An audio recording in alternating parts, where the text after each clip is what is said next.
C'est le résultat de la grâce. Si tu es encore sur la terre des vivants, et nous célébrons la source de la grâce. Nous bénissons ton nom. Et nous donnons des clameurs en ton honneur. Parce que même ces deux mains sont d'abord pour toi. Selon qu'il est écrit, toutes choses ont été créées en lui, par lui et pour lui. Voilà pourquoi nous te donnons des acclamations. Avec nos mains, nous célébrons, nous acclamons. Béni soit le nom du Seigneur. Au nom de Jésus, Esprit de Jésus, nous t'honorons, nous t'accueillons, nous nous attendons à toi. Et nous sommes excités d'être dans ta présence. Au nom de Jésus. Amen. Amen, amen, amen. Amen.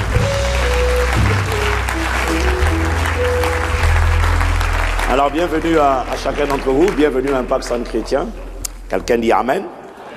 Vous allez, ça fait longtemps qu'on ne t'a pas vu. Si. On est dans le secteur, on travaille. Voilà, donc bienvenue. Nous sommes contents de retrouver la famille Impact Centre Chrétien par Internet. Mais il faut aussi accepter que nous puissions partir. Maintenant que vous avez attendu que le pasteur Cranberry dise que tu es apôtre. J'étais apôtre avant qu'il nous dise que j'étais apôtre. Hein. L'apôtre, c'est celui qui a plusieurs églises, qui implante. Mais comme ça a été légitimé, maintenant je peux partir. Donc maintenant vous allez excuser si je pars. Voilà.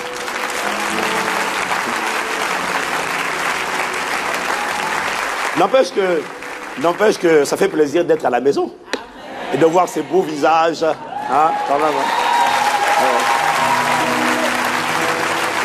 Bon, faites mieux que ça, quand même, mieux que ça. Ah. Veuillez vous asseoir dans sa présence. Mais avant de t'asseoir, tu dis gloire à Dieu. Voilà. Alléluia. Oh, quelqu'un me dit gloire encore. Avant de commencer, des fois je me demande, est-ce qu'on est obligé de donner un message à chaque fois d'ailleurs? Hein? La question c'est, qu'est-ce que tu as avec tous les messages que tu entends tous les dimanches là? Ça va tellement vite. Si vous réfléchissez bien. Mais bon, le Saint-Esprit va quand même nous parler encore ce matin.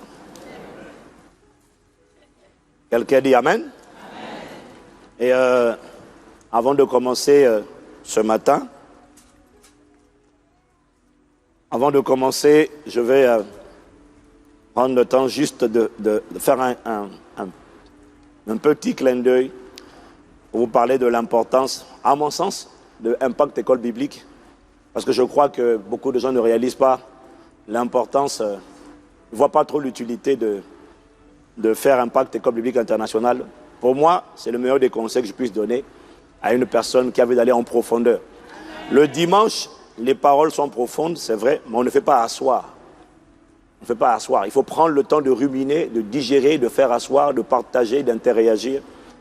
Et c'est ce que nous faisons à l'école biblique tout au long de l'année. Et je crois vraiment que c'est un excellent investissement. Je crois que c'est l'un des meilleurs investissements que vous puissiez faire.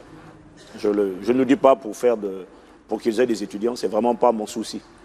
Je dis ça pour ton édification, si tu as envie d'aller loin.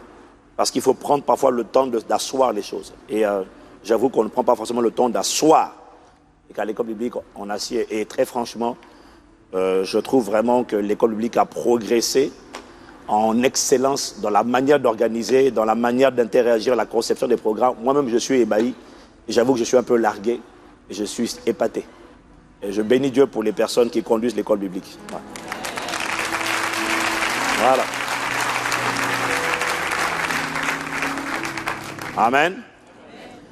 Deuxièmement, je vous apporte les salutations de Impact Centre Chrétien et Cotonou et Porto Novo et Lomé aussi, donc c'est en Afrique de l'Ouest, où on a fait un superbe, puissant et magnifique et glorieux séminaire qui a beaucoup pris ma voix. Et hier encore, j'étais à Bruxelles, donc vraiment, ça va aller. Mais les gens m'ont dit, mais dis donc, mais quand on est dans ces configurations-là, c'est pas la même onction que ce qu'on voit à Boissy. Hein. Mais à Boissy, on est calme. Mais là, mon gars, là-bas, en plus quand tu vas à Cotonou, frère, il faut être en feu là-bas. Hein. Parce que les djoudjous t'attendent.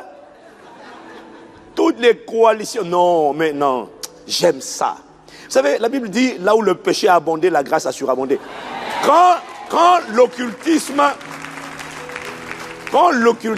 abonde, et que tout le monde, enfin pas tout le monde, mais, et que, bon, c'est pas seulement là-bas, hein, c'est partout, mais il y a une culture d'idolâtrie, d'occultisme, les gens ne savent même pas, ils ne font pas exprès. C'est juste que dans chaque famille, il y a des hôtels, tout le monde est assis dedans, et tout le monde trouve ça normal. Et pour venir cogner dessus, je t'assure qu'il faut être investi d'une autorité apostolique. Sinon, mon ami, dès que tu parles seulement, ta bouche est paralysée. Demandez au pasteur Mira, hein, là-bas, mais j'aime ce genre d'atmosphère. C'est bon, mon onction a besoin de ça. Ah, c'est ça. C'était magnifique. Vraiment, on bénit Dieu pour le pasteur Teddy. Ils font déjà 4 cultes aujourd'hui. Et après le séminaire, là, je ne sais pas comment ils vont faire pour accueillir davantage de gens parce que c'était juste extraordinaire. Et beaucoup de gens sont revenus à Jésus. Et beaucoup d'idolâtres sont devenus des véritables adorateurs.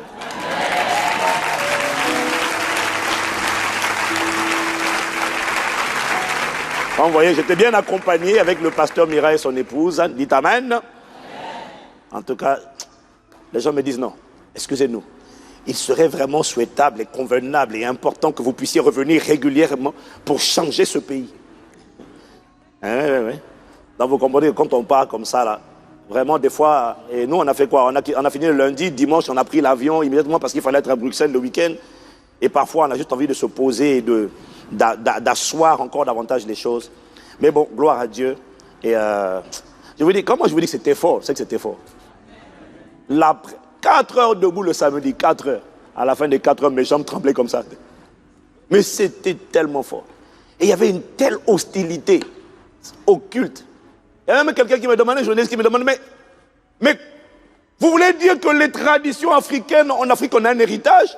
Vous voulez dire que tout ça là, c'est quoi? C'est à jeter, que c'est mauvais? Comment osez-vous dire ça? Ah, quand j'ai pris le micro après, j'ai dit, Seigneur, réponds toi-même. J'ai dit, Seigneur, il faut que tu fasses atterrir une dimension de puissance et de présence qu'ils n'ont jamais vue. Et je te garantis, quand le Saint-Esprit a atterri, les gens étaient, waouh! Moi-même, j'étais là, là, je ne parle même plus. Je suis en train de voler, oh! Dis avec moi la mission. Ah, c'est magnifique. C'est magnifique. Demande au pasteur, demande au frère, pasteur Mira, demande à mon épouse, demande au frère Dieudonné qui m'accompagne, à Patrick, directeur de louange. Ils disent, mais pasteur, là, ce n'est plus toi, hein, tu es vraiment dans une autre sphère. Il dit, ouais. C'est l'onction apostolique qui parle. Ah oui. Là, ce n'est pas l'onction pastorale, là, c'est l'onction apostolique, c'est-à-dire déménageur, débroussailleur. Voilà. Dis avec moi, gloire à Dieu. Donc, tu comprends pourquoi il faut me laisser partir. Quand tu me vois pas, il faut être content parce que ça veut dire qu'on est en train de débroussailler et d'ouvrir de nouvelles brèches et de ramener les âmes à Christ. Quelqu'un dit gloire à Dieu encore. Et hier, vendredi et hier, nous avons fait la dédicace du nouveau campus d'Impact Centre Chrétien Bruxelles. Vraiment. Alors franchement, le pasteur Christian, vraiment, nous bénissons Dieu pour lui. Honnêtement, il a fait un travail avec l'équipe, hein, mais tout commence toujours par une personne, la locomotive. Et ils ont plus de 950 places là, et c'est solennel, et c'est grand, il y a plein de pièces, il y a plein de salles partout. C'est pas encore finalisé totalement. Ils ont une belle cafétéria que vous voyez là. Ça, c'est le hall d'entrée. Oh, mais dis donc vraiment. Voilà, ça, c'est le hall d'entrée. Il y a des écrans dans toutes les salles. Ils ont une régie. Ils ont même une web radio. D'ailleurs, je lance un appel aux personnes créatives qui veulent faire avancer le campus de Paris, de venir de venir me voir moi. Moi, c'est chaud. De venir voir Tata Juliana. Et voilà, si vous avez à cœur la créativité, vous voulez étirer le royaume à travers les nouvelles technologies, à part le MCM, venez nous voir. Voilà, ça c'est le bureau du pasteur Eva. J'ai dit, dis donc, ton bureau est magnifique, hein, maman. Hein? Il est même plus grand que mon bureau maintenant, c'est fort ça. Mais ils ont quand même ramé là où ils étaient, donc il faut bénir Dieu pour la progression. Alléluia.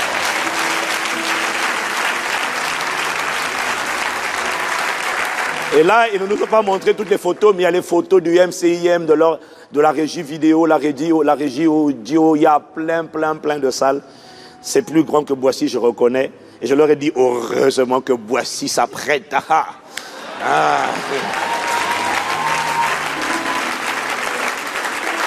C'est bien quand tu acclames comme ça là, mais moi je n'attends pas tes acclamations. J'attends ta contribution au nom de Jésus.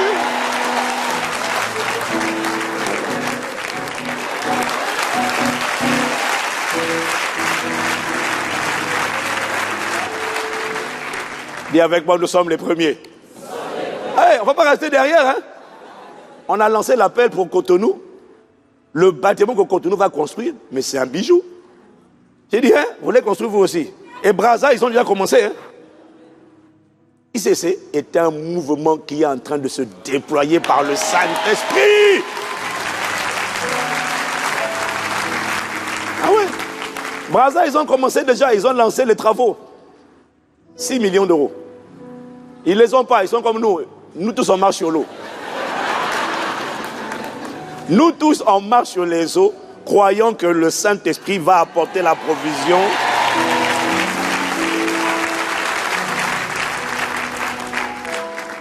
Mais après que tu dis Amen, rappelle-toi qu'il le fait à travers toi et moi. Et là, tu dis un mot.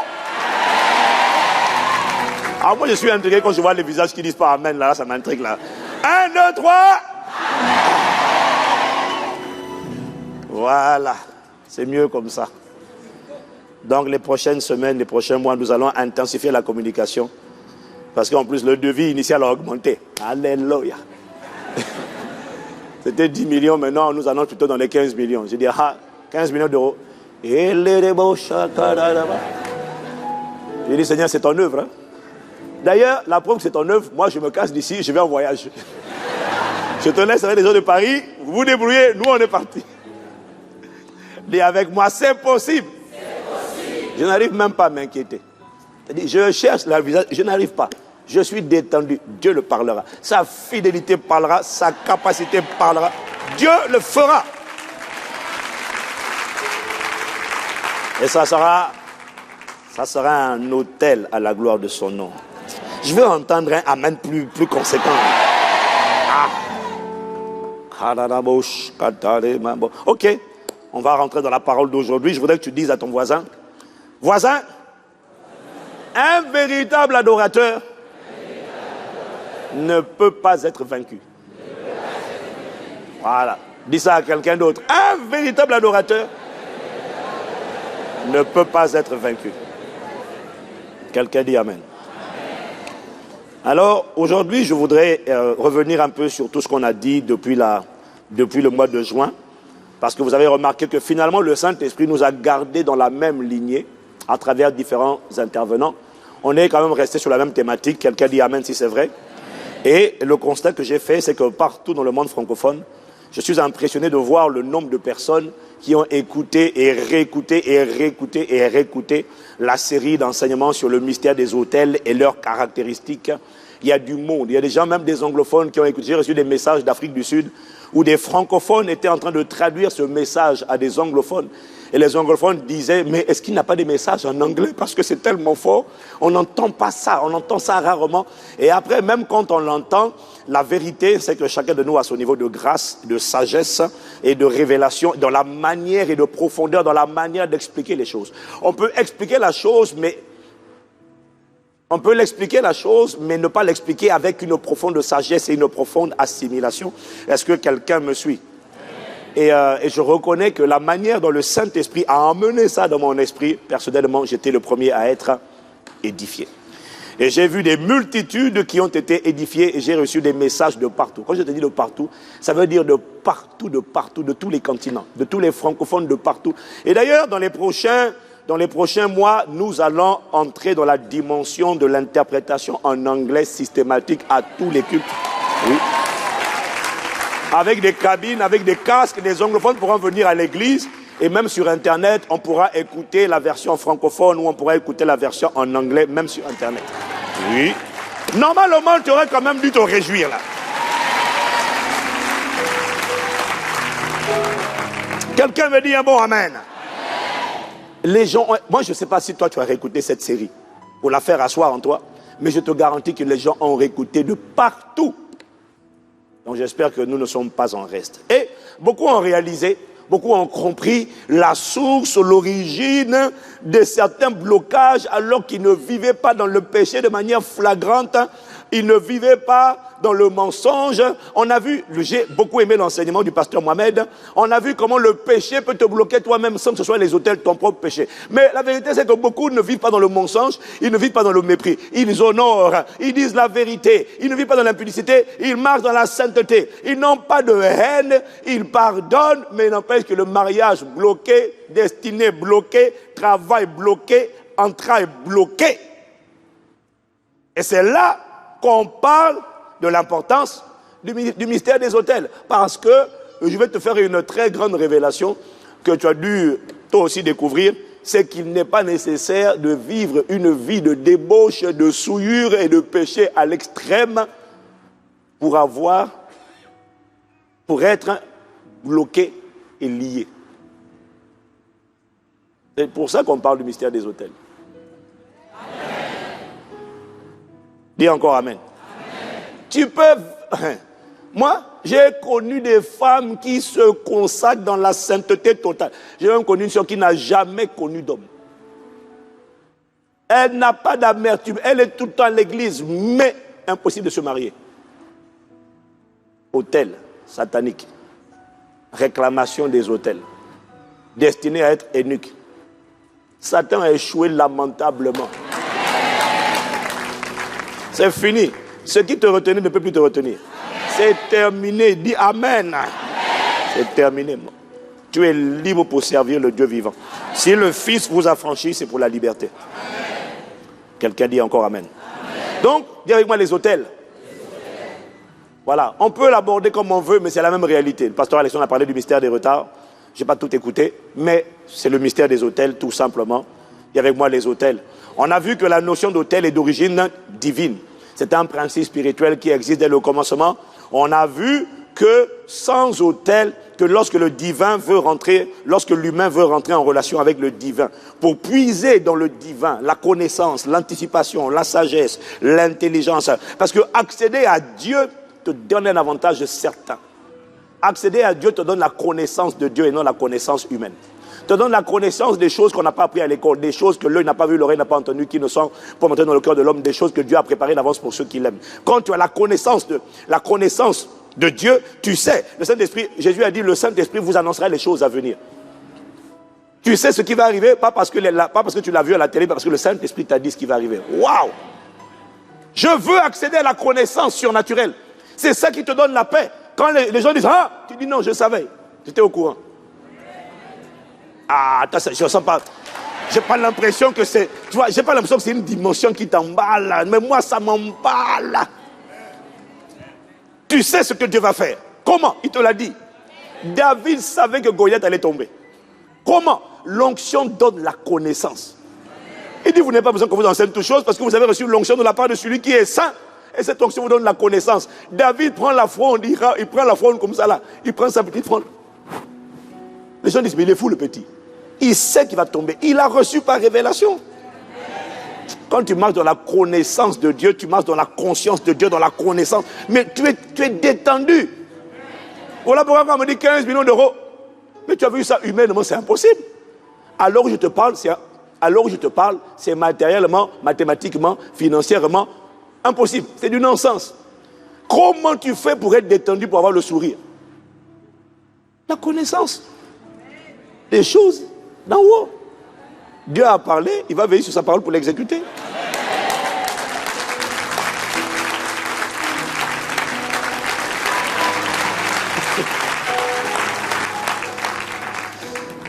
Quelqu'un me dit Amen. Amen.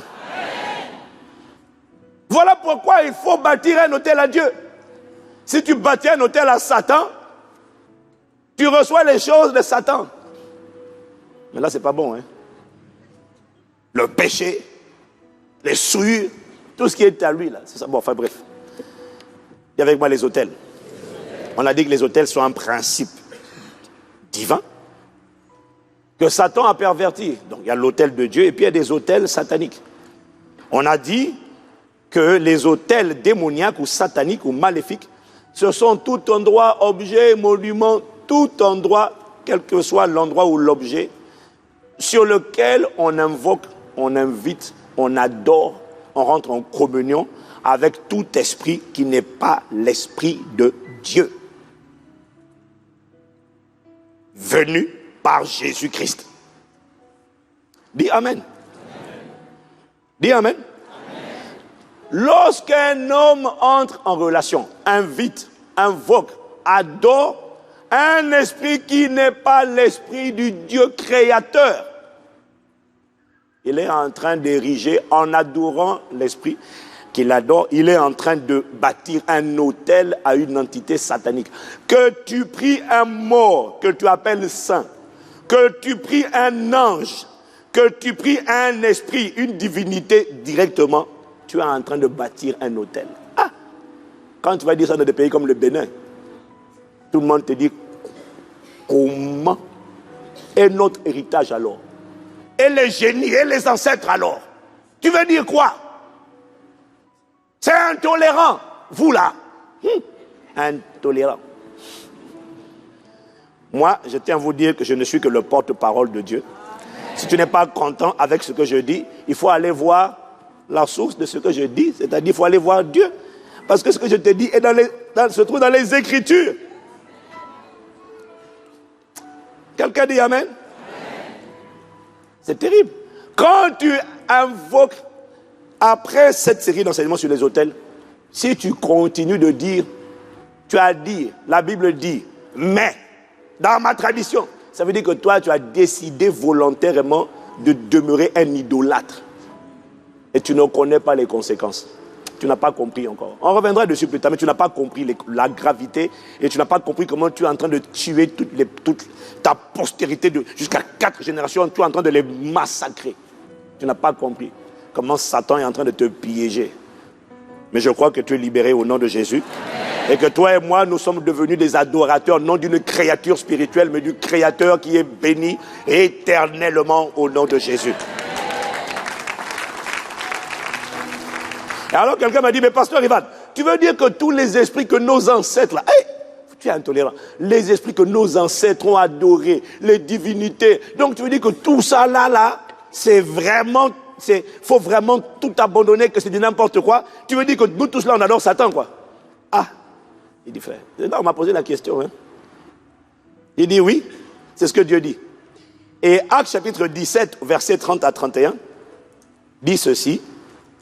Dieu, sans tenir compte des temps d'ignorance, annonce maintenant à tous les hommes, pas à certains, pas aux chrétiens, à tous les hommes, en tout lieu, qu'ils aient à se repentir. Donc si quelqu'un est intolérant, c'est Dieu. Mais il n'est pas intolérant. Il est le plus magnifique des chefs d'État. Et c'est le chef d'État qui fixe la loi. Qu'ils aient à se repentir parce qu'il a fixé un jour où il jugera le monde selon la justice par l'homme qu'il a désigné, ce dont il a donné à tous une preuve certaine en le ressuscitant des morts. Voilà ce que dit la version parole vivante au verset 31. On va le lire avec parole vivante, tu vas voir. Il dit, en parlant de Dieu, il a en effet fixé un jour où il jugera le monde entier en toute justice. Il a désigné comme juge suprême un homme qu'il a lui-même accrédité. En effet, il a donné à tous une raison péremptoire de croire en lui, car il l'a ressuscité d'entre les morts. C'est le seul à être ressuscité d'entre les morts. Dieu annonce à tous les hommes en tout lieu, tous endroits, qu'ils ont à se repentir. C'est la raison pour laquelle nous annonçons la bonne nouvelle du royaume, même à ceux qui ont déjà leur propre religion. Pourquoi? Parce que Dieu a dit qu'ils doivent se repentir et venir à Jésus. Alors, vous savez, quand tu dis ça, les gens disent, pour qui te prends-tu? C'est grave, c'est scandaleux. C'est là maintenant où tu dis, Seigneur, moi j'ai parlé. Maintenant toi, atteste que cette parole vient de toi. Confirme-la et démontre ta supériorité sur tous les démons, les idoles, les esprits qui sont invoqués. Démontre la supériorité du nom de Jésus. C'est là maintenant où le Saint-Esprit vient dans la place. Ah! Et quand tu dis, je suis muni d'un mandat de réquisition divine écrit avec le doigt de Dieu, signé par le sang de Jésus, je vous le présente maintenant. Tu entends ce mot dans la salle. Ah! J'ai dit, calmez-vous, le mandat est en train d'être exécuté. Je vois des anges se déployer dans les rangées. Dites-moi quel est le nom que vous considérez comme étant puissant. Je vais vous démontrer aujourd'hui qu'il y a un nom supérieur. Et quand je dis ça, fallait voir comment le Saint-Esprit s'est... Ah, j'étais content. Les gens, à la fin, tous ceux qui disaient, moi je suis de telle religion, moi je suis de telle religion, ils sont venus, ils ont dit, non, là vraiment, j'ai dit, c'est ça. Dieu démontre la supériorité. Dieu confirme toujours le message de l'évangile lorsqu'il est donné avec audace et foi. Dieu confirme que cette parole est la vérité et qu'il commande à tout homme de se repentir. Comment il le fait? Il le démontre en manifestant des œuvres qu'aucun homme ou aucun esprit ne peut manifester. Là où on disait ça, c'est la puissance de Dieu. Dieu amène une dimension de puissance qui relègue la puissance dont on parlait au rang de petites étincelles. Parce qu'il démontre la véritable puissance. Il fait ce que aucun autre ne peut faire. Il guérit des maladies que personne ne peut guérir et il fait mettre à genoux des entités, quels que soient les démons, les divinités, les esprits qui sont invoqués quelque part. Tu viens avec ce genre de message et la puissance du nom de Jésus, j'ai découvert que tous les genoux fléchissent. Les gens qui tenaient les corps en captivité, les esprits des eaux, les esprits des montagnes, les esprits des savanes, qui disaient c'est moi, il est à moi, je suis un roi. Quand tu mentionnes l'autorité du nom de Jésus et tu dis au nom de Jésus, j'ai constaté, ça c'est mon expérience, que tous fléchissent et disent je reconnais. Ils n'aiment pas ça, mais quand tu dis tu fléchis, tu les vois. J'ai dit c'est ça.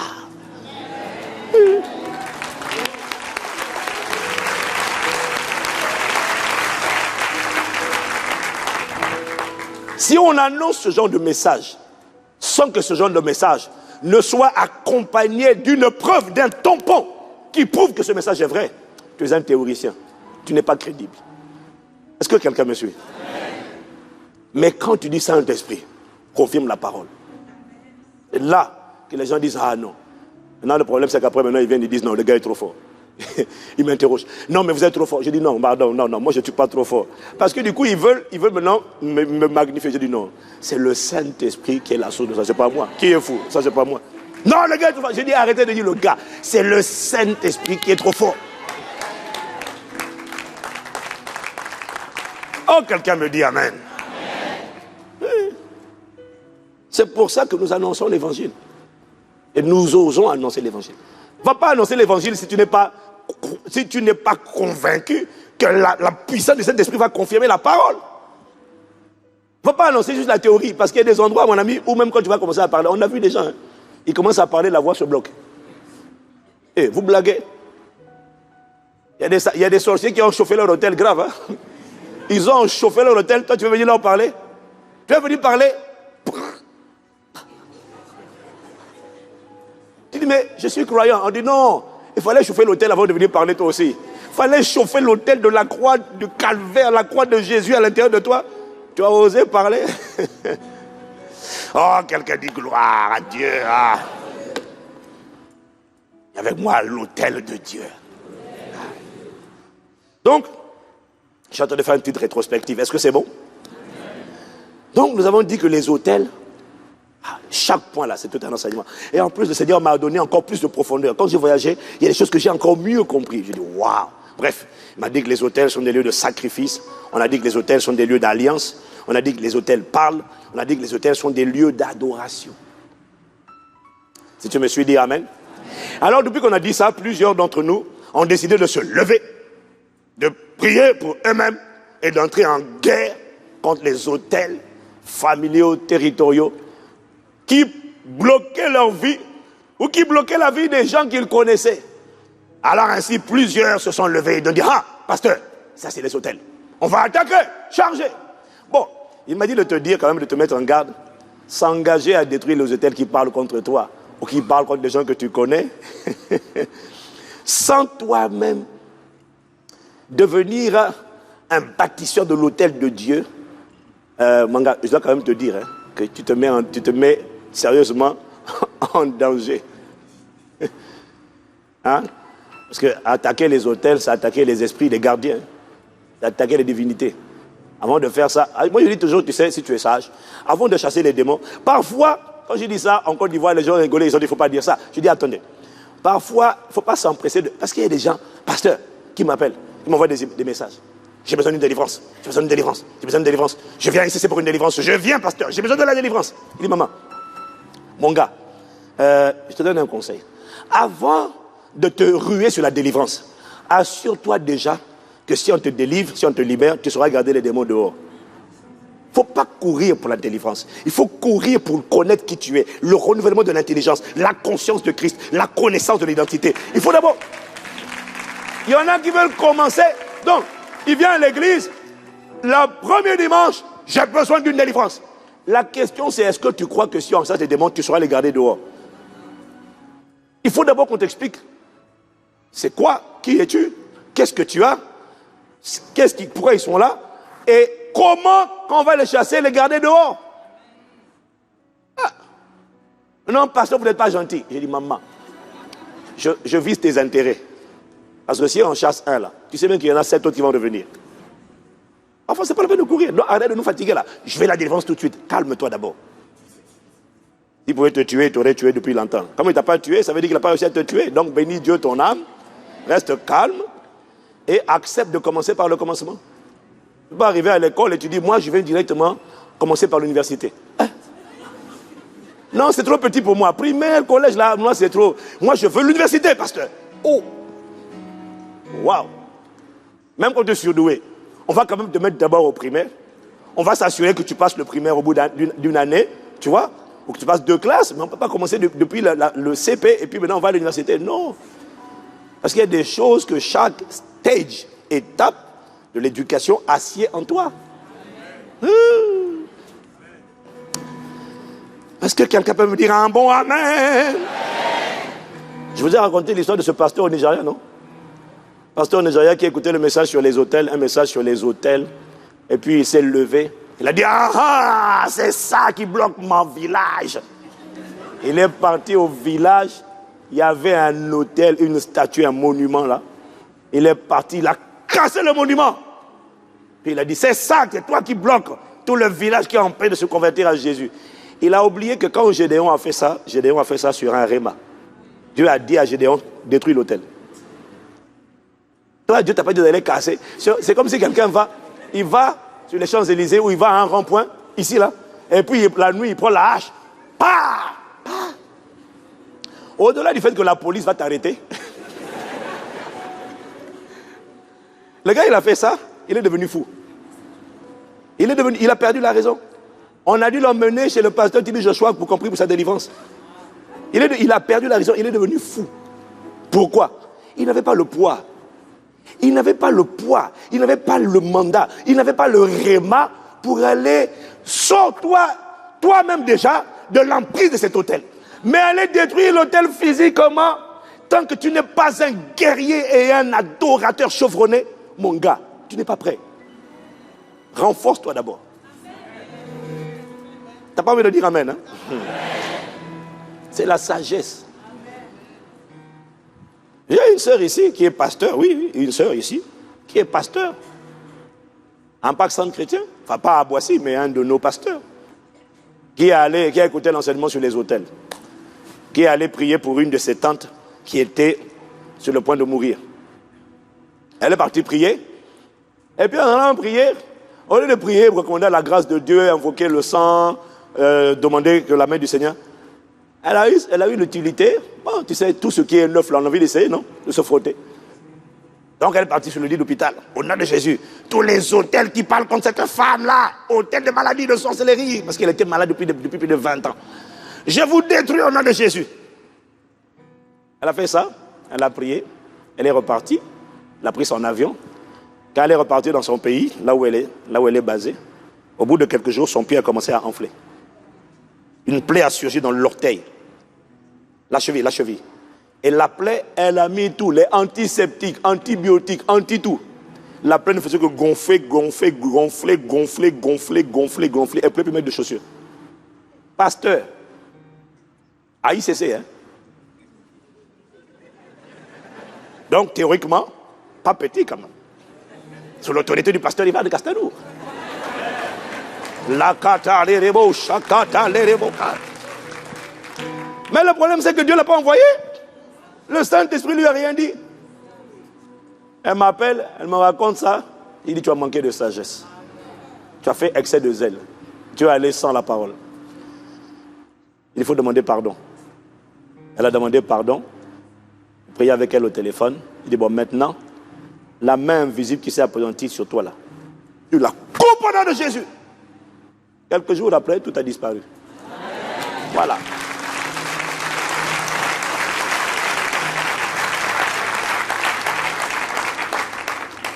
Mais il y a une leçon à en tirer. Il ne faut pas courir en désordre. Là, maintenant c'est les hôtels, on va voir. Hé, calme-toi. Oh.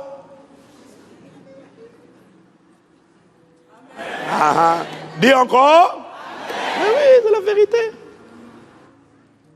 Dis à ton voisin. Vous devez comprendre une chose. Détruire les hôtels sataniques ne consiste pas juste à réciter des prières. Allez, va sur Internet. Tu as trouvé une formule. Comment détruire les... Dans le nom de Jésus. J'ai détruit... Frère, ce n'est pas récitation. C'est révélation et autorité spirituelle. Parce que le tout, ce n'est pas de dire des paroles. Le tout, c'est que tes paroles aient du poids. Voilà pourquoi tu dois d'abord te préparer toi-même en renforçant l'autel de Dieu dans ta vie. Comment? En devenant d'abord un guerrier, c'est-à-dire un véritable adorateur. Tu n'es même pas un véritable adorateur, tu n'es pas un guerrier. Quand ta main est attirée vers le bas de ton corps, tu laisses ta main partir. Au lieu de dire à ta main, non, sans effet, tu dis, une force m'a amené à toucher les parties en bas. Mais, hôtel, je vous détruis. Je sais pas entre toi et l'hôtel, je sais pas qui sera détruit. Mais, je ne suis pas très optimiste. La cata de l'émotion. Hey, dis avec moi, hey! C'est ça, les croyants plaisantins. Il faut être radical avant d'aller faire la guerre aux hôtels sataniques. On a dit dans Ésaïe 60, verset 1 à 2, il faut d'abord se lever. Dis à quelqu'un, lève-toi. Il faut d'abord que tu te lèves. Et on a dit que se lever, c'est être décidé, c'est être déterminé à glorifier Dieu. On a dit que se lever, ma vie doit, oh non, juste enfant, manifester sa gloire. Ma vie doit manifester ta gloire et ma vie. À travers ma vie, tu seras visible au Père. On te verra à travers moi, ma vie doit. Il faut que ce soit pas un chant, mais il faut que ce soit une mélodie qui tourne en boucle et qui est pensée, qui est pesée, qui est méditée, qui est ruminée et qui réveille en toi une ferveur. Ma vie va révéler, elle va manifester. Oh, si c'est ton cas, dis-moi Amen. Amen.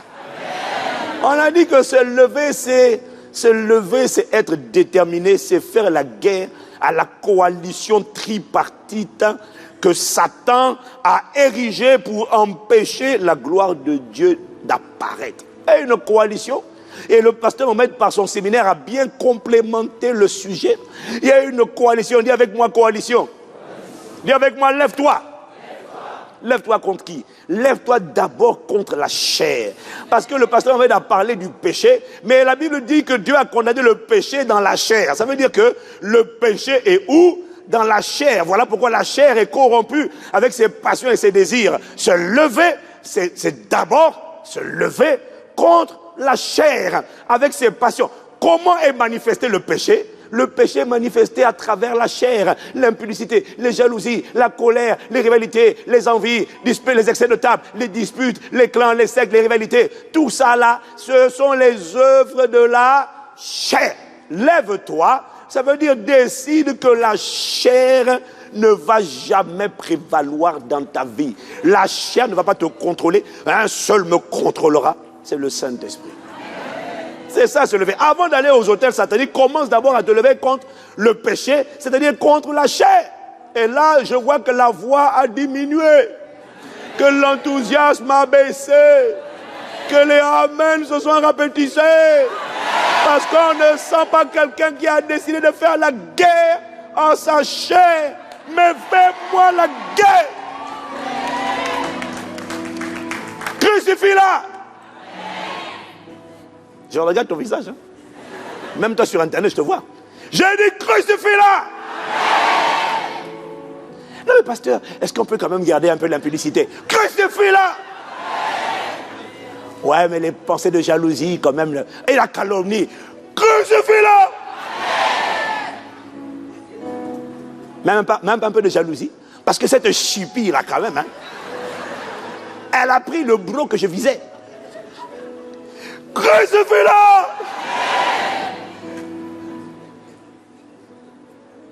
Dis-moi encore amen.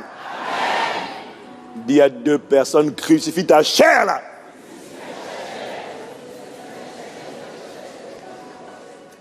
Oui, c'est ça. Vous voyez, les chrétiens préfèrent combattre les démons plutôt que de crucifier leur chair. Ils préfèrent, embrasser Satan. Au nom de Jésus, esprit des eaux. Ouais, mais crucifie d'abord l'amertume là. Prends-moi l'amertume là. Crucifie ça. Et l'orgueil là. Crucifie l'orgueil. En bon, mais comment je fais? Renonce au poste, renonce au titre, renonce aux honneurs. Reste derrière. Si tu t'habitues à être devant, renonce. Ah, mais là maintenant, Plus fort, plus fort, plus fort, plus fort.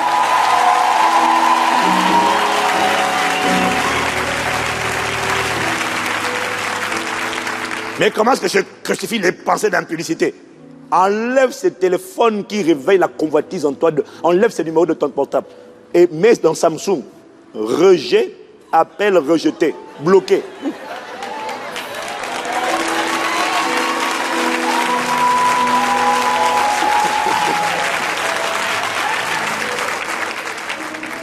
Et ton voisin perdit le sourire.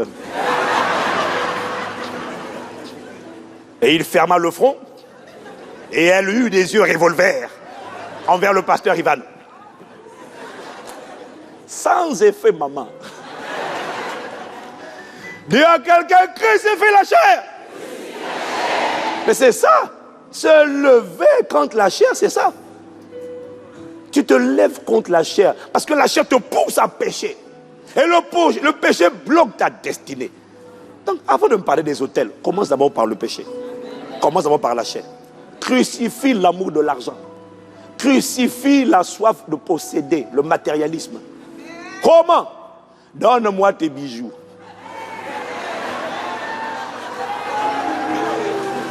Donne-moi ces choses inutiles. Ta grosse voiture neuve là, si elle produit l'orgueil en toi, donne-la nous, on saura quoi en faire.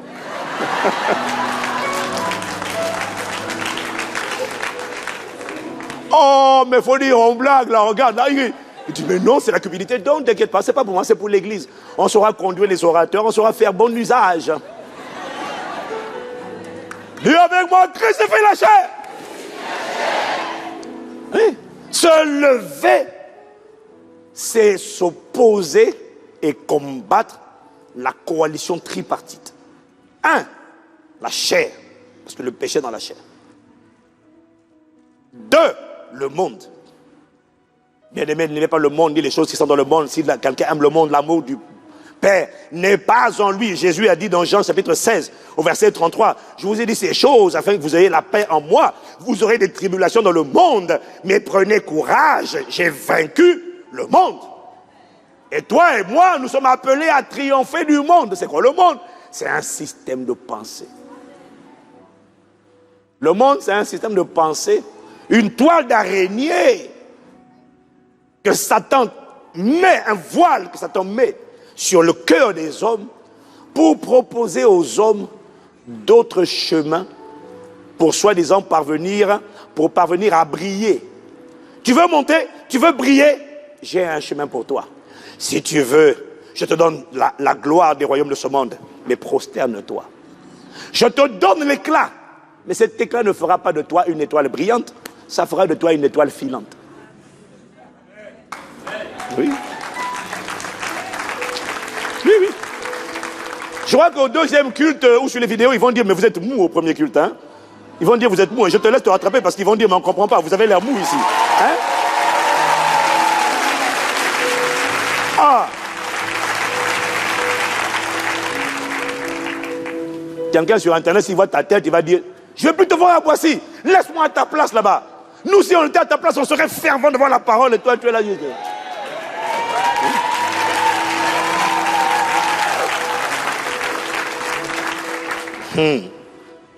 Quelqu'un dit Amen.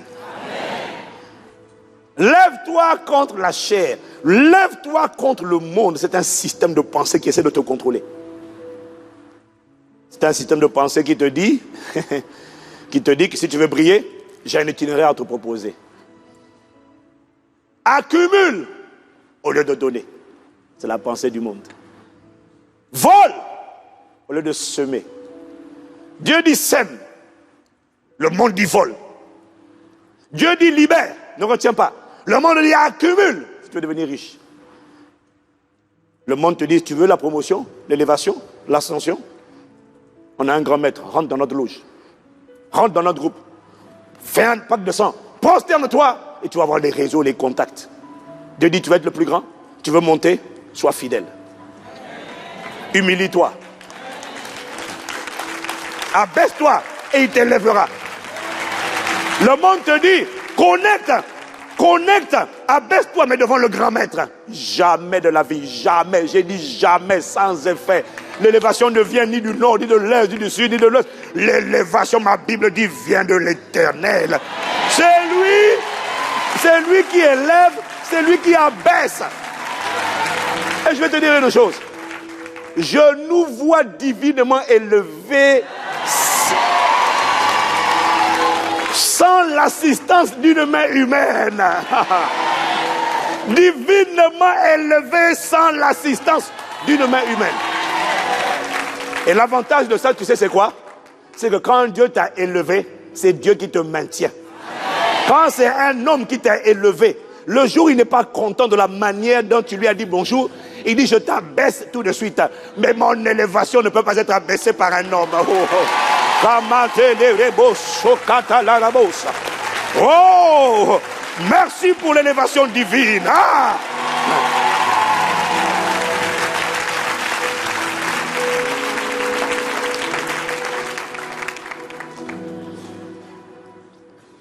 Waouh! Quelqu'un me dit un bon amen, vitaminé. Lève-toi contre la chair. Lève-toi contre le monde. Refuse ce système de pensée. Refuse les raccourcis qu'on te propose. Respecte les lois du royaume. Amen. Voilà. Refuser la conformité au monde, c'est choisir la parole de Dieu. C'est choisir de respecter les lois du royaume. Tu veux réussir? Réussir avec Dieu.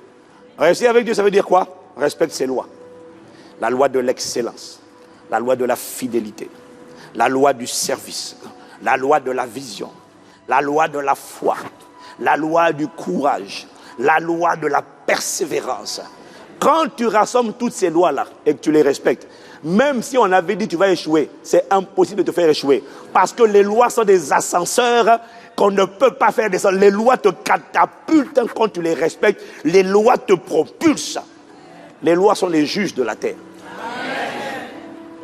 La loi de la fidélité te juge. Même si quelqu'un a dit, tu ne vas pas réussir. Tant que tu es fidèle dans les petites choses et que tu persévères dans la fidélité, à un moment donné, quelqu'un va faire un rêve. Amen. Un pharaon va faire un... Oh, la katale de bossa. Voilà le secret de l'élévation. C'est comme ça que Dieu élève. Toi, tu ne veux pas être fidèle, tu ne veux pas prendre soin dans les petites choses, tu ne veux pas travailler, tu ne veux pas être diligent. Tu veux arriver, dès que tu as dit tu vas avoir des milliards, Dieu ne dira jamais. Ces milliards-là, si le monde te les donne, le monde va te les reprendre. Voilà pourquoi tous les gens qui sont enrichis vite et mal comme ça, malheureusement, la plupart perdent lamentablement. Et même quand ils n'ont pas perdu, ça leur est retiré. Ils finissent toujours pauvres. Leurs enfants pauvres, famille pauvre, génération pauvre, postérité pauvre, broke down. On ne sait pas où est passé l'argent. Mais quand tu as travaillé avec Dieu, tu as été élevé par Dieu et tu as respecté les lois de Dieu, personne ne peut empêcher les lois de parler. Parce que les lois jugent.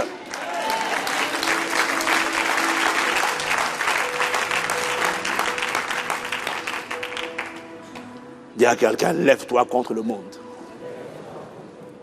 Oui, lève-toi contre le monde. 1 Jean chapitre 5, verset 3 à 4, version parole vivante. Car si on aime Dieu, on garde ses commandements. D'ailleurs, voisins, ceux-ci ne sont pas accablants, ne sont pas pénibles. J'ai dit 1 Jean 5, verset 3 à 4, version parole vivante. Car si on aime Dieu, on garde ses commandements. Et ceux-ci d'ailleurs ne sont pas accablants. Dis avec moi, ils ne sont pas accablants. Écoute la suite. Hein. Car la nature divine qui nous a été communiquée par la nouvelle naissance triomphe du monde. Waouh! La puissance victorieuse par laquelle nous triomphons du monde, c'est notre foi. Waouh, j'aime ça. Ma nature, là, celle que j'ai reçue, triomphe du monde. Je domine. Le monde ne me contrôle pas. Il te contrôlera plus jamais au nom de Jésus. Quelqu'un dit encore amen. Alors j'entends quelqu'un me dire, mais pasteur, lève-toi contre la chair, lève-toi contre le monde, lève-toi contre le diable. C'est à la fin là, c'est en troisième posture maintenant que tu dois te lever contre les autels sataniques. C'est-à-dire, tu dois te lever contre tous les démons, les gardiens des autels sataniques érigés dans ta famille, dans ton travail, dans la nation. Ces gardiens qui ont dit, toi, petit, tu ne passes pas, tu ne sors pas. Dieu dit maintenant, quand tu t'es levé contre la chair, tu t'es levé contre le monde. Maintenant, lève-toi aussi contre ces démons. Lève-toi contre les gardiens des autels sataniques. Ose les braver, les affronter. Lève-toi. Contre ceux qui ont dit, tu ne sors pas. Tu as dit comment? Tu ne sors pas. Robrassa. Et là maintenant, tu diriges vers la sortie. Ketalama. On va voir qui va m'arrêter. Ah! Je te vois sortir de tout ce qui t'avait enfermé, cadenassé, bloqué au nom de Jésus. Ah! Je te vois sortir. Quelqu'un me dirait, mais pasteur, ça fait beaucoup de combats. Lève-toi contre la chair, donc je disais, lève-toi contre le monde, lève-toi contre le diable. Comment on fait pour se lever contre tout ça? Est-ce que... J'entends quelqu'un me demander, mais comment on peut triompher contre tout ça? Et c'est là que le Saint-Esprit m'a dit une chose simple. Tu peux. Mais comment? Il m'a dit, acquiert seulement les qualités, les vertus du véritable adorateur. C'est tout. Le véritable adorateur va triompher. Sans faire exprès.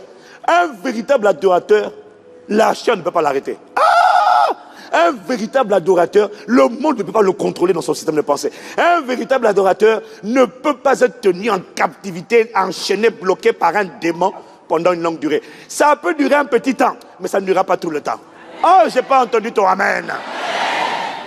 Un véritable adorateur ne peut pas être cloué au sol par le diable, par le péché, c'est impossible. Et il m'a dit, un véritable adorateur, écoutez-moi, un véritable adorateur, dis avec moi véritable adorateur. Si Jésus parle de véritable adorateur, ça veut dire qu'il y a des faux adorateurs. Je n'ai pas entendu amen. Ah oui, s'il parle, où est-ce que c'est? C'est dans Jean chapitre 4, verset 23, je crois, c'est ça?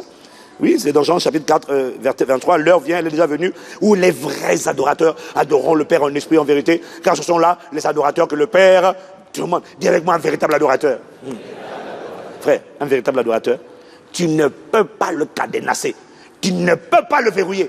Un véritable adorateur n'a pas besoin de connaître toutes les révélations de la connaissance, de la vérité, de la parole. Oh, un véritable adorateur n'a pas besoin, écoute-moi, un véritable adorateur n'a pas besoin de connaître le mystère des autels, leur caractéristiques, les autels font ci, les autels font ça. Un véritable adorateur n'a pas besoin de connaître. Ah, j'ai écouté un message puissant, j'ai besoin de ce message, j'ai besoin, sur la chair, avec ce passion, ce désir, sur la colère, comment triompher de la colère, comment sortir de l'amertume, comment vaincre le manque de pardon. Ce n'est pas mauvais, c'est utile, mais laisse-moi te dire une chose, un véritable adorateur n'a pas besoin de toutes ces révélations, ces compréhensions, non, un véritable adorateur, dis-moi amen, amen, amen, amen.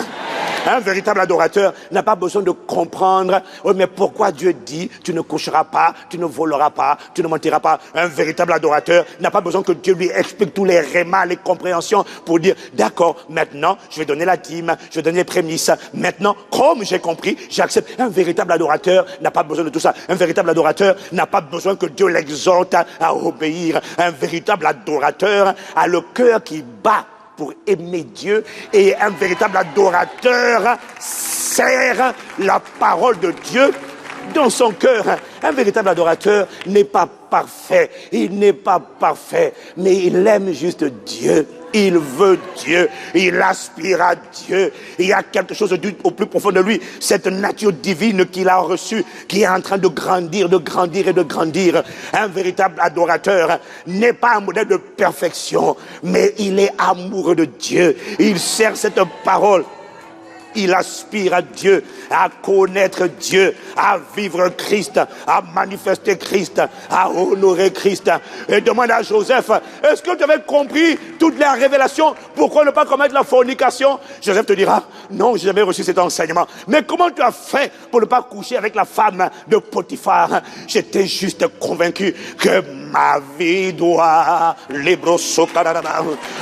manifester sa gloire. Ma vie doit, je ne sais pas, mais à cause de ce qu'il a fait pour moi, je ressens une telle gratitude que lorsque quelqu'un, une pensée, un démon, quelle que soit la chose qui essaie de me détacher de Dieu et de me détacher de la parole et de voler la parole et de souiller le dépôt, les pensées. Oh, je me sens à l'aise quand j'ai les pensées de Christ, les pensées de sainteté, les pensées d'humilité, les pensées de douceur, les pensées d'humilité, les pensées de bonté, les pensées d'amour, les pensées de pardon, les pensées de patience. Le véritable adorateur baigne, il baigne dans ce genre, il est à l'aise. Quand il est rempli de la pensée de Christ, il est comme un poisson dans l'eau. Il sait que c'est son naturel, c'est son fonctionnement. Il ne prend pas. Le croyant prie, mais il prend plaisir. Il tolère bien l'impudicité, l'idolâtrie. Il tolère bien les pensées de la chair. Il tolère bien la jalousie, la critique, la calomnie. Mais le véritable adorateur, lorsqu'une seule pensée n'est pas en ligne avec la pensée de Christ, il dit, je me sens harcelé, je me sens oppressé. Il y a une pensée qui n'a pas sa place en moi. Une pensée essaie de prendre la place du Créateur. Une pensée essaie de se dresser comme une forteresse contre la connaissance de Dieu. Un adorateur, c'est là qu'il brandit son épée. Qui est cette pensée? Où est-elle? Où est-elle? Je vais faire la guerre. Je vais faire la guerre. Non. Alors, tu sais, le Saint-Esprit m'a dit, si tu vois un véritable adorateur bloqué par un péché, lié, harcelé dans ses pensées par un péché, ou bloqué par un démon, il m'a dit, ce n'est qu'une question de temps. Va, reviens. Écoute-moi, tu n'as pas besoin d'être à son chevet tous les jours. Tu n'as pas besoin de le dire, alors ça va aujourd'hui? Parce qu'un véritable adorateur est stimulé par une horloge interne. Il y a une présence en lui. Il y a un repère. C'est Dieu seul doit avoir la première place dans mon cœur. Pasteur, aide-moi. Ou aide-moi pas. Mais je te garantis que cette pensée qui essaie de prendre la place de Dieu, pasteur, va en paix. Les catabroso catalerebosa. Quand tu vas revenir, cet esprit des eaux, cet esprit de séduction, cette sirène dont on t'a parlé, qui m'a dit, tu es à moi, tu es à moi. La nuit, je dors, elle vient dans mes rêves. Pasteur, ce n'est qu'un adorateur véritable. Je te dis, cette sirène-là, ce n'est qu'une question de temps. Va en paix. Mais bientôt, tu vas voir que la sirène qui était là, la sirène dit, j'en ai assez. L'esprit des eaux dit, non, lui, il me taillade. Je vais l'embrasser, lui dire, tu es à moi, tu es mon époux. Il me taillade. J'en peux plus, je reste à l'écart. Ah, oui, c'est ça. Un seul aura la première place sur le trône de mon cœur. Oh! Mararabosaka.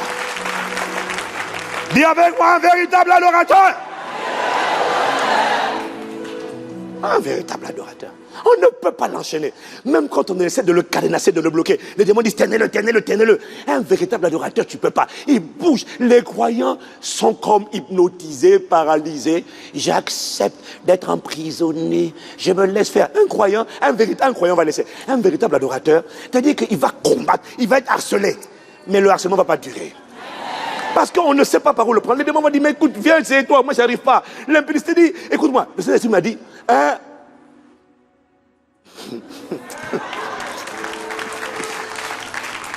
là où il y avait un esprit de folie qui avait été envoyé dans ta vie pour te rendre fou, ça marche avec les croyants.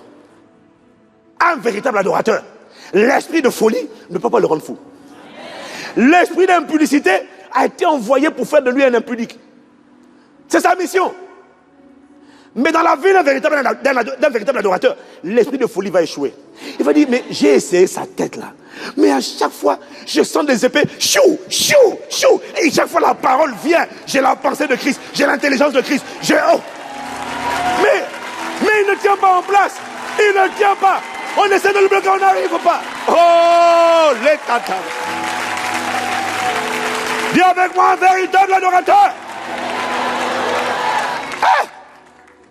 L'esprit d'impudicité dit, mais on m'a assigné à lui, on me l'a donné, j'essaie de le faire coucher, j'essaie de l'oppresser, j'essaie de le dire, allez, couche, vas-y, masturbe-toi, vas-y.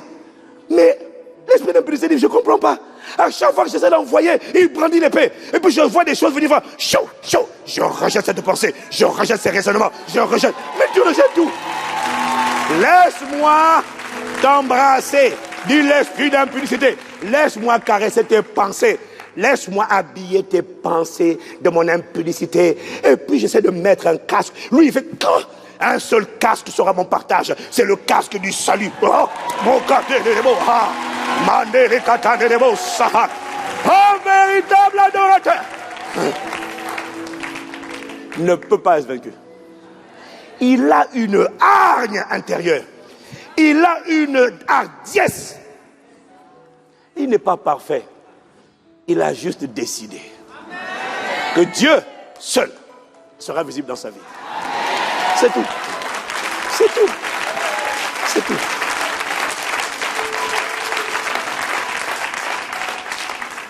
Le Saint-Esprit m'a dit, à l'époque où je t'ai façonné, tu ne connaissais pas toutes ces choses que tu enseignes aujourd'hui. Tu n'en as pas eu besoin. Je n'avais pas la révélation que vous avez la grâce d'avoir aujourd'hui. Je n'avais pas la compréhension de ces profondeurs, je n'avais pas ça. Qu'est-ce qui m'a aidé? Qu'est-ce qui nous a aidés? Pasteur Yves, Pasteur Mira, Pasteur Jean, qu'est-ce qui nous a aidés? Un cœur. Ce cœur, ce n'est pas l'enseignement qui te le donne. C'est la soif. C'est la ferveur. C'est la détermination à voir Christ révélé, formé. Ce n'est pas la perfection. Non. Mais un véritable adorateur est tellement désireux de vivre Dieu dans son époque. Il peut avoir des problèmes avec le péché. Mais, tu n'écoutes pas ses pensées. Parce qu'au plus profond de lui, il a en horreur ce péché. Et il le rejette de toutes ses forces. Là où Dieu dit non, ma main n'est pas trop courte pour sauver, ni mon oreille trop dure pour entendre. Ce sont vos péchés qui vous ont séparés de moi. Le véritable adorateur, là où la main de Dieu était courte pour sauver, le véritable adorateur rallonge la main de Dieu et amène Dieu à étendre sa main, à libérer sa grâce, afin que, et quand la grâce vient, la grâce lui confère une hardiesse, une puissance qui brise les taux qui se refermaient sur lui.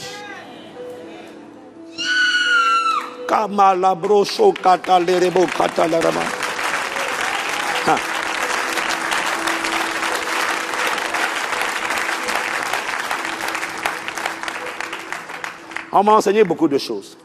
On m'a dit, si tu veux combattre un démon, si tu veux combattre, tu dois absolument connaître le nom de celui que tu combats. Tu dois identifier les autels, connaître les noms. J'ai découvert que tout ça là, c'est bien.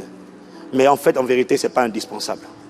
Tu as juste besoin de connaître Dieu, de serrer sa parole et de dire à Dieu, personne ne me retiendra prisonnier en dehors du Saint-Esprit. Le reste, je sortirai mon épée. Et quand tu sors ton épée, la grâce vient t'envelopper. Il dit, ma force est avec toi. Je te vois véritable adorateur. Je te vois véritable adorateur. Lève la main. Libra, lève-toi, lève-toi, lève-toi.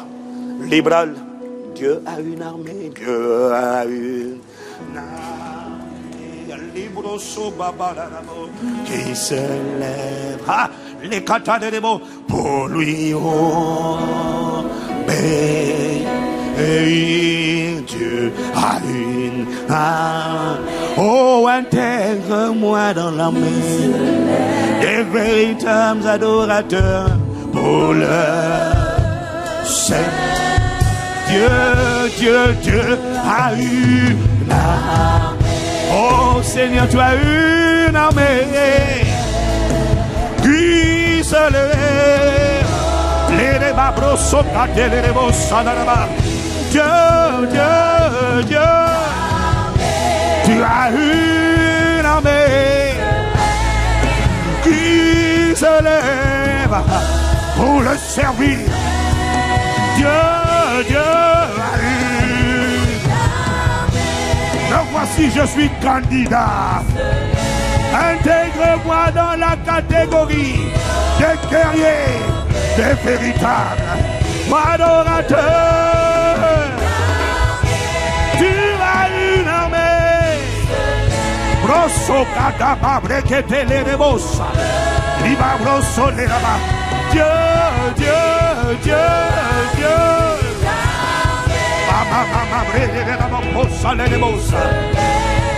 Réveille les adorateurs qui triomphent de la chair, qui triomphent du monde, qui triomphent des gardiens sataniques des autels.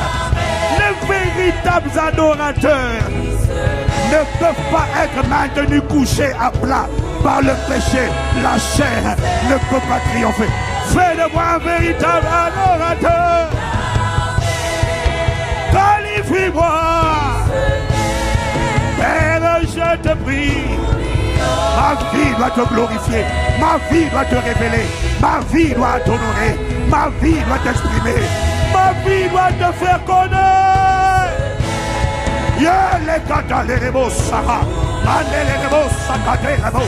Ma vie doit t'exprimer. Enrôle-moi. Je ne sais pas pour mon voisin. Je ne sais pas pour cette génération. Beaucoup veulent rester des croyants. Ils sont contents d'être croyants. Non, je ne suis pas né pour être un croyant. J'ai été appelé à être un véritable adorateur. Parce que ce sont les adorateurs qui manifestent ta gloire. Les rebos grosso pas des rebos. Dieu a une armée. Réveille les adorateurs, les véritables, pas les faux, pas les croyants, pas les idolâtres. Me réveille.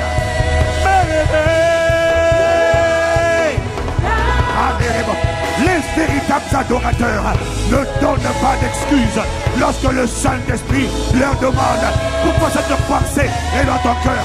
Les véritables adorateurs ne s'expliquent pas, ils ne justifient pas, ils n'argumentent pas, ils s'humilient et ils disent au péché, à la chair, ça fait trop longtemps que tu es dans ma vie. Le Saint-Esprit t'a pointé du doigt.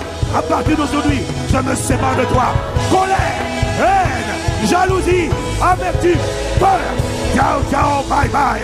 Je sors mon épée. Et si tu ne sors pas de plein gré, tu sortiras par l'épée. Tu sortiras à cause de la parole. Malaka de broso kadaya.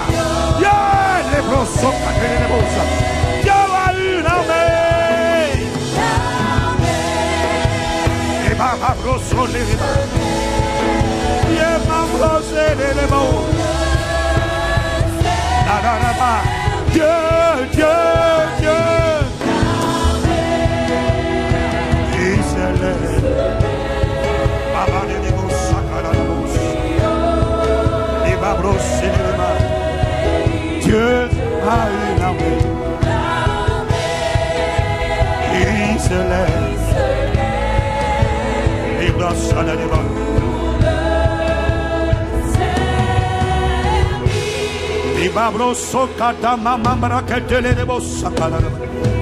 Lève les mains.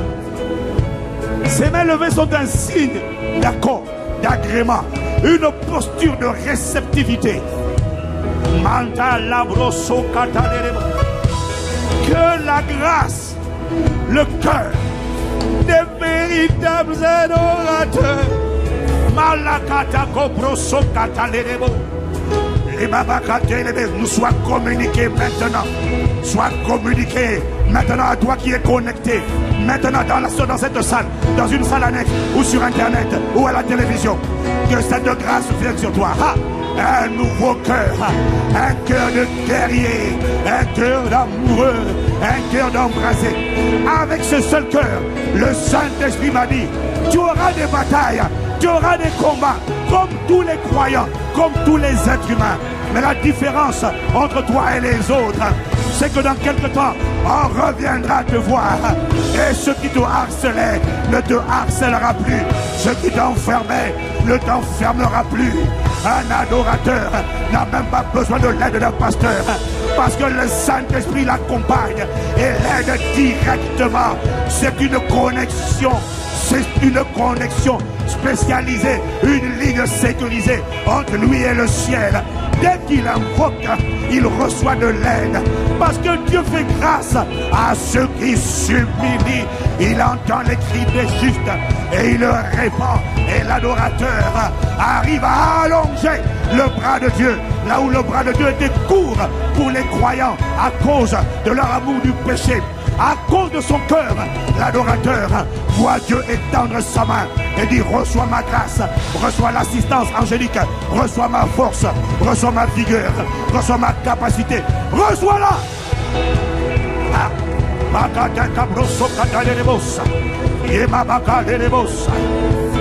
Dans le nom de Jésus,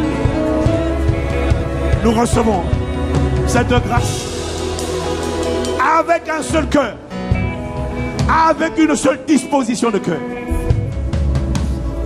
Tu triompheras de la chair, du monde et de n'importe quel autre gardien satanique d'autel. Aucun. Je vois la coalition tripartite du diable échouer lamentablement dans ta vie.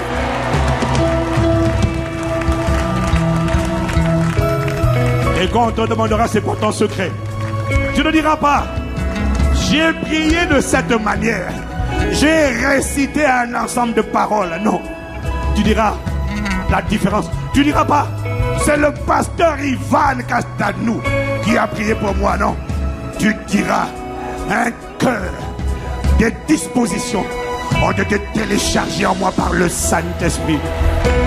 Un cœur m'a été donné. Et ce cœur a fait la différence par le Saint-Esprit. J'ai été challengé par les hommes, mais j'ai été secouru par le trône. Si tu le crois, alors tu as le droit d'acclamer, acclamer, acclamer, acclamer, acclamer. Y a-t-il un véritable adorateur pour acclamer?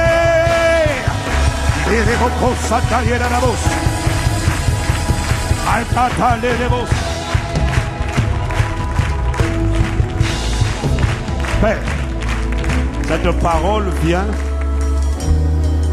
pour nous rappeler que nous n'avions pas besoin d'un enseignement supplémentaire pour opérer dans la liberté des enfants de Dieu.